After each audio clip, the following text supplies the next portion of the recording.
Kaano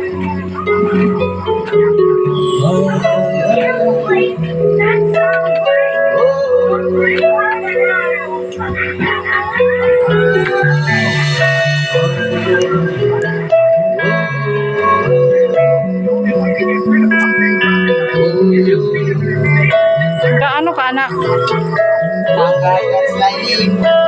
Nagliliwan ka at flats lining.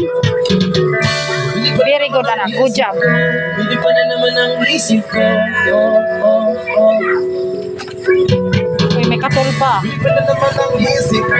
Hindi pa na naman ang isip ko. May napapasok. Hindi pa na naman ang isip ko. Para mga pena sa kalangitan. Katol lang yan, ha? Katol. Kumaya'y aking magdidikma. Hindi pa na naman ang isip ko. Para mga pena sa kalangitan. Sa tuwing si Bumaya'y aking